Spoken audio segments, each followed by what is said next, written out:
올해 원서 쓰는데 작년도 얘기를 좀 할 겁니다. 왜 올해 원서 쓰는데 작년도 얘기를 하느냐? 간단합니다. 작년도에 입시가 엄청나게 많이 바뀌었어요. 작년도 입시가 엄청나게 바뀌었는데 중요한 건 올해 입시는 작년도에 바뀐 규칙과 동일한 규칙으로 진행됩니다. 따라서 작년도에 바뀐 상황이 어떤 상황인지 알고 그 상황에서 나온 결과들이 어떤 결과인지를 알아야 그걸 바탕으로 올해 원서를 쓸 수 있거든요. 작년도 얘기를 살짝 하겠습니다. 먼저 첫 번째, 대입제도 개편안과 대입제도 공정성 강화 방안 두 가지.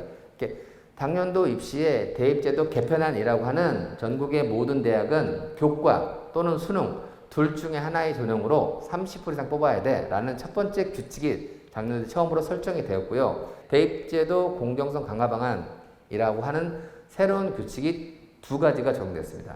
솔직히 숫자로 뽑는 게 가장 정확하지 않겠어? 숫자로 뽑는 학생부 교과 전형과 수능 전형의 선발 비율을 예년보다 늘려라고 얘기한 거죠.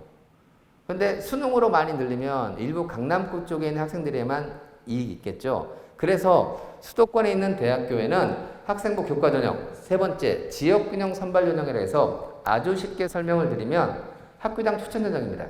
아무나 원서를 쓸 수 없고 학교에서 추천받은 인원만, 정해진 인원만 원서를 쓸 수 있는 전형.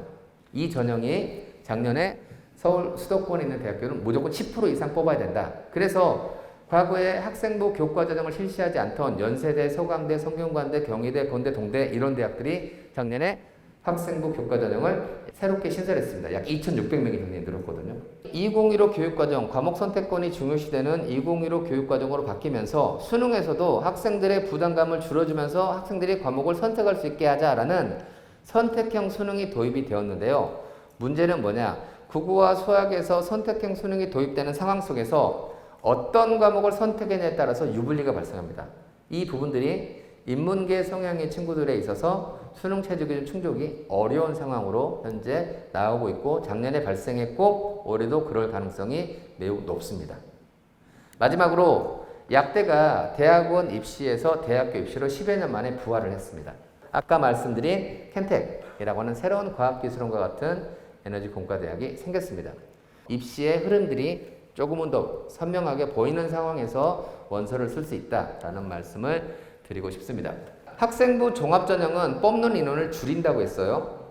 그 다음에 학생부 교과전형은 뽑는 인원을 늘린다고 했어요. 그럼 종합전형은 뽑는 인원을 줄이면 생각해보세요. 매물이 없으면 당연히 경쟁률은 올라가고 가격도 올라가는 거잖아요. 그래서 학생부 종합전형 같은 경우는 보시면 짙은 색깔이 작년이고요. 좀 옅은 게 재작년이고요. 파란색 계열이 종합전형이고요. 회색 계열이 검은색 계열이 교과전형입니다. 종합전형의 경쟁률은 다 올라갔습니다. 교과전형은 예년에 비해서 작년에 뽑는 인원이 늘어났거든요. 그럼 뽑는 인원이 늘어나면 경쟁률이 떨어지겠지라고 했는데 거기도 경쟁률이 올라갔어요. 경쟁률보다는 지원 인원으로 보는 게 더 맞는데요. 여기에 이제 굉장히 중요한 포인트가 있습니다. 학생부 종합전형을 보시면 중앙대, 경희대, 외대, 시립대 세 번째 라인에서만 지원자가 늘었고 나머지 모든 그룹에서는 지원자 수는 줄었어요. 그런데 경쟁률이 올라갔다는 얘기는 뽑는 인원이 줄어서 경쟁률이 올라간 거였어요. 근데 중요한 건 뭐냐?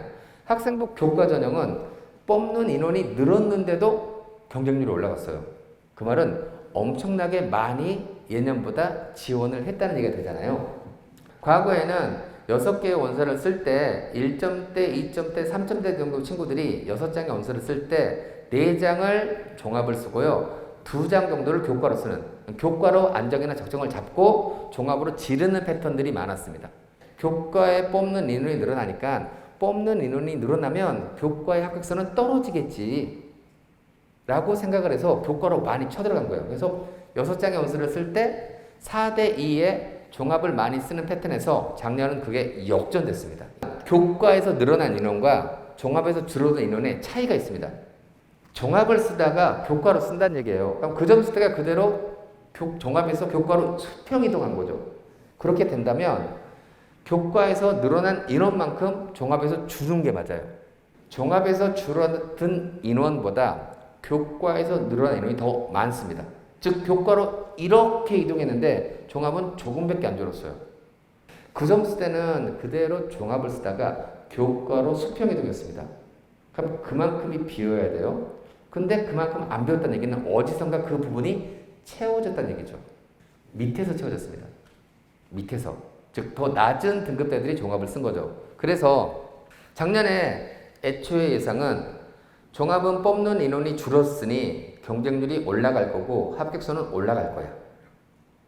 교과는 뽑는 인원이 늘었으니 경쟁률이 떨어질 거고 합격선은 떨어질 거야. 교과, 종합 차이가 나거든요. 그런데 교과는 떨어질 거고 종합은 올라갈 거야. 그래서 교과와 종합의 합격선이 비슷해질 거야를 예상으로 작년에 원서를 쓴 거예요. 막상 뚜껑을 열어보고 봤더니 교과는 엄청나게 많은 인원에서 들어가지고 오히려 합격선이 올라갔습니다. 반면에 종합은 빠진 만큼 빠져야 되는데 안 빠지고 밑에 있는 애들이 올라왔어요. 지원하는 등급대 자체가 떨어진 거예요. 그래서 애초 예상한 작년도 입시가 교과와 종합의 합격선이 비슷해지겠지를 예상했는데 막상 뚜껑을 열어놓고 보니까 교과는 더 올라갔고 종합은 더 내려갔어요.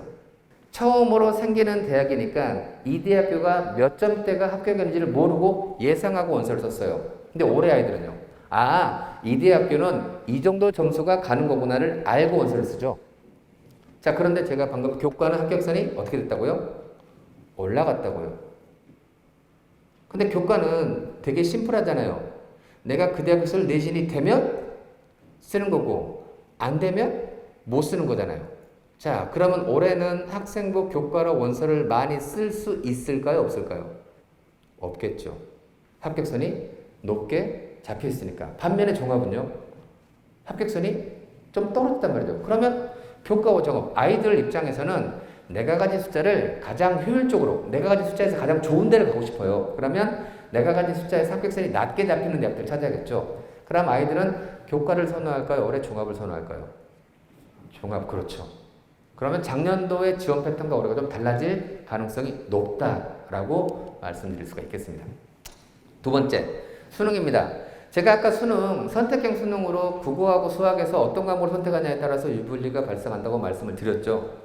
국어는 독수하고 문학을 공통 과목으로 무조건 치르게 되고 화법과 작문과 언어와 미초 중에 한 과목을 선택하게 됩니다. 수학은 수학 1과 수학 2를 공통 과목으로 치르게 되고 확률과 통계, 미적분, 기하 중에 한 과목을 골라서 시험을 치르게 됩니다. 그런데 중요한 건 이거예요. 과거의 수능에서는 너 무슨 문제 풀었어? 미적분. 그럼 미적분 푸는 일로 와. 미적분 푸는 아이들끼리만 줄을 세워서 등급을 산출했습니다. 확률과 통계 풀었어? 그럼 일로 와. 확통 푼 친구들끼리만 줄을 세워서 등급을 산출했습니다. 근데 작년에 바뀐 수능에서 너 무슨 문제 풀었어? 미적분이요. 너는 확통이요. 분명히 다른 문제를 풀었죠. 다른 문제를 100점 만점에 국어는 24점, 수학은 26점, 약 25점밖에 안 풀었어요. 아니야. 다른 문제 푼 건 인정하지만 다른 문제를 4분의 1밖에 안 풀었어. 오히려 같은 문제를 4분의 3이나 풀었어. 이렇게 4분의 1만 되는 다른 문제를 풀었다고 다르게 줄을 세워서 성적을 산출하지 않을 거야. 오히려 다른 푼 문제를 점수를 요물딱 저물딱 조정해가지고 한 줄로 세우게 변환시킬 거야. 저 파란색 삼각형은 공통 과목인 수학 1과 수학 2의 평균을 나타낸 거야. 자, 무슨 말이냐? 확률과 통계를 선택한 아이들은 문과 성향의 아이들이기 때문에 수학을 좀 못하겠죠. 그럼 그 과목의 평균은 낮게 왼쪽에 빨간색 화살표가 평균 위치입니다. 반면에 미적분 아이들은 자연계 성향의 친구들이니까 수학을 좀 잘하겠죠. 그럼 빨간색 화살표 평균이 높게 오른쪽에 위치하겠죠. 여기까지 이해되셨죠?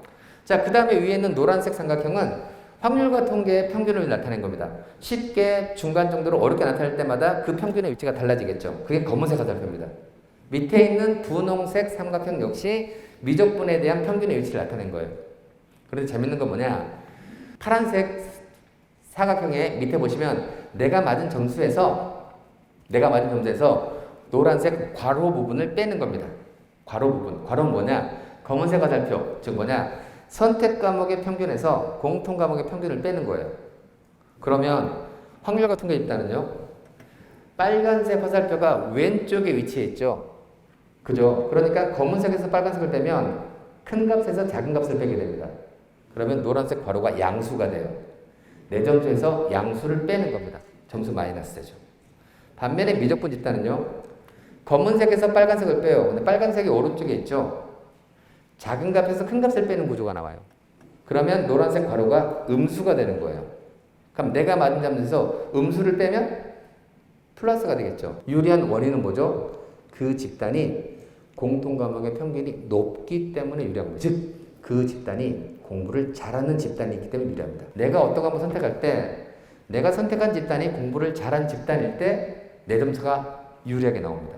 심지어 양쪽 집단에서 똑같이 빵점을 맞아도 미적분 빵점이 점수가 더 잘 나오는 구조입니다. 보시면 이 상황에서 그래서 확률과 통계를 선택한 학생들이 수학에서 좋은 등급을 맞기가 어려운 구조입니다.